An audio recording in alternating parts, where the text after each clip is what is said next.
As the Premier's just indicated, whilst we have a number of communities where rivers are starting to recede, there are still many rivers and communities that are under threat of major flooding in these coming days.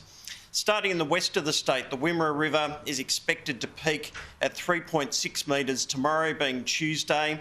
The good news in and around Horsham is that whilst we won't see any residential inundation, we will see some streets and roadways that will have water through them, and we'll also see the showgrounds, football fields and things like that around Horsham that will be impacted by that flooding.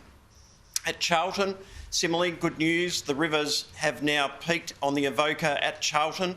It peaked at 7.9 metres, just below the forecast peak of 8 metres, and that puts it in the same level of 2010 rather than the record peak that we saw in 2011 of 8.6 metres.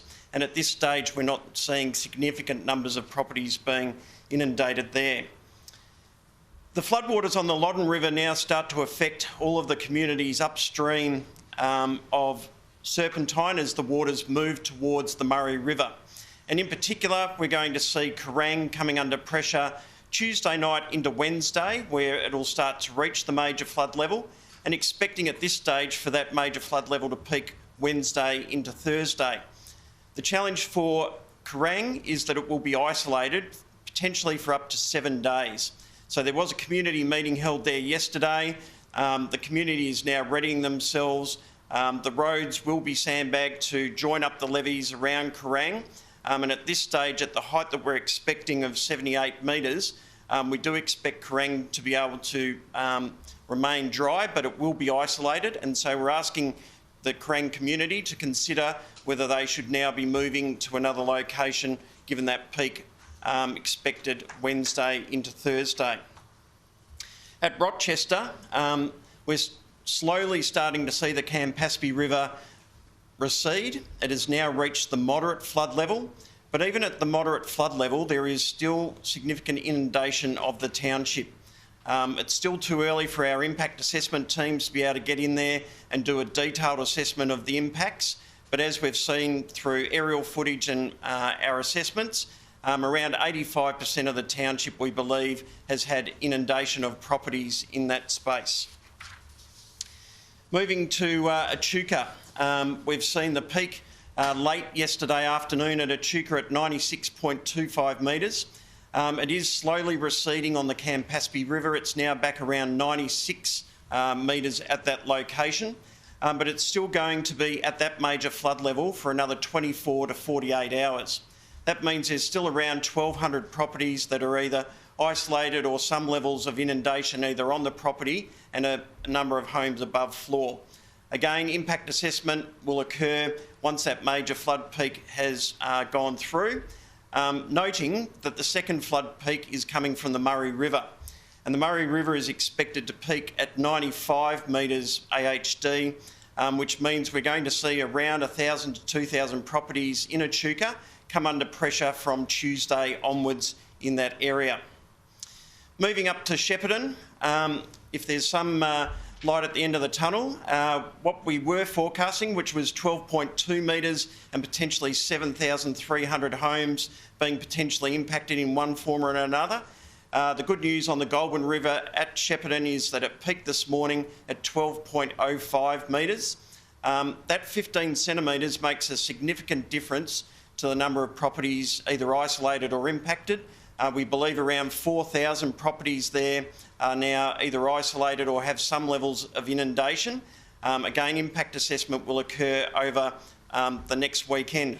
And that's because the Goulburn River will still be at the major flood level for another 4 to 5 days.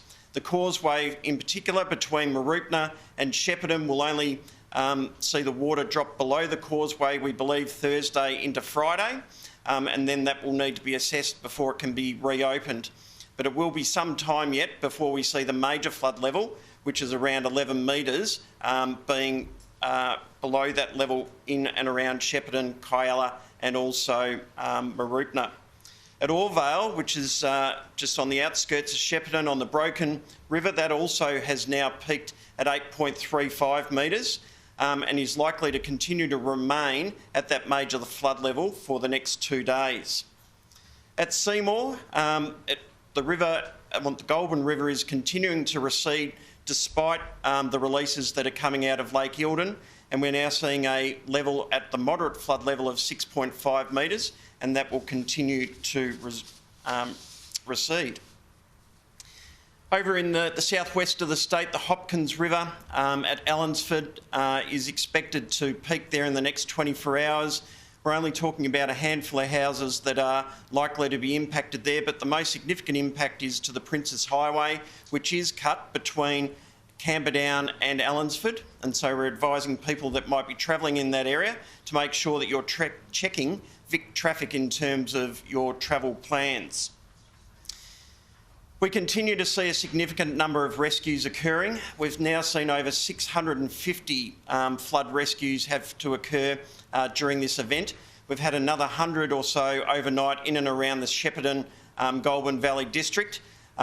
Some of those are still being responded to this morning with the sheer volume of calls.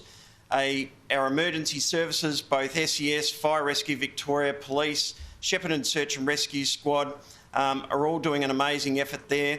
We're also going to see additional support today from a range of other government authorities such as Fisheries and Department of Transport through their Transport Safety Marine Division, providing additional boats into that area. Finally, I just want to conclude with a big shout out to our SES volunteers right across the state. I'm particularly proud of what they've been able to achieve over this last week. Over 6,000 requests for assistance is what they've been responding to.